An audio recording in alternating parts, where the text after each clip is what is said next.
এই পৃথিবী নাও চিনে নামটা তানজিম সাকিব। ক্রিকেট বিশ্বের পেস অ্যাটাকিংয়ে আরও এক তারকার আবির্ভাব হতে যাচ্ছে। বাংলাদেশের জার্সিতে তানজিম সাকিব রীতিমতো উঠছেন। ডিকক, হেনরিক্স, ট্রিস্টান সবাই তানজিমের বলে ফিরেছেন প্যাভিলিয়নে। তানজিম যখন বল করলেন, সাকিব তখন ক্যাচ ধরলেন আর তাসকিন তখন উদযাপন করলেন। তানজিমের দুর্দান্ত বোলিং আর তাসকিনের উদযাপন নিয়ে বিস্তারিত থাকছে প্রতিবেদনে।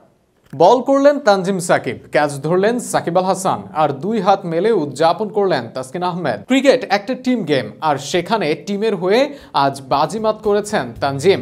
টস জিতে ব্যাটিংয়ের সিদ্ধান্ত নেওয়াটা যে কতটা ভুল সিদ্ধান্ত দক্ষিণ আফ্রিকাকে তা একাই বুঝিয়ে দিয়েছেন তানজিম সাকিব। নিজের তৃতীয় ওভার করতে এসে ক্রিস্টান স্টাবসকে আউট করে দক্ষিণ আফ্রিকাকে বিপাকে ফেলেন এই ডানহাতি পেসার। 5 বলে 0 রান করেন স্টাবস। এতে দলীয় 23 রানে 4 উইকেট হারায় তারা। প্রথম ওভারে বোলিংয়ে আসেন তানজিম হাসান সাকিব। প্রথম 3 বলে 10 রান দিলেও শেষ বলের রেজা হেনরিক্সকে সাজঘরে ফেরান এই ডানহাতি পেসার।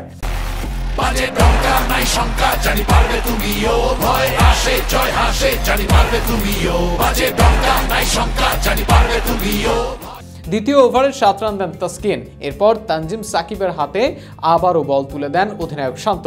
শুরু থেকে দ্রুত রান তুলতে থাকা ডিকককে বোল্ড আউট করে অধিনায়কের আস্থার প্রতিদান দেন তানজিম।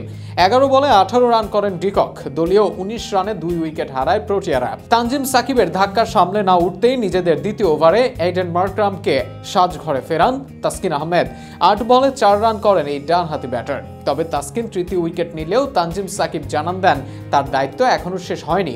স্টাবসকে আউট করে নিজের সেরা বোলিং ফিগার আদায় করে নেন তানজিম হাসান সাকিব। আউট হওয়ার আগে এই তরুণ ব্যাটার 5 বল খেলে কোনো রানই করতে পারেননি। আজ যে তানজিম বন্দনায় ভাসছে ক্রিকেট বিশ্ব, অথচ সেই তানজিমকে দলে নেওয়ার কারণেই অনেকে সমালোচনা করেছিলেন এই বিশ্বকাপে। তবে তানজিম প্রমাণ করলেন কেন তিনি কোচের পছন্দ। গত ম্যাচে ডেথ বোলিংয়ে দারুণ করেছেন এই ইয়াং গান, আর আজ তো প্রোটিয়াদের বিপক্ষে ইতিহাস গড়ার রাস্তায় করে দিলেন এই আগ্রাসী বোলার। তানজিম সাকিবের এই সফর লম্বা হোক, সুন্দর হোক, সফল হোক, এটি প্রত্যাশা।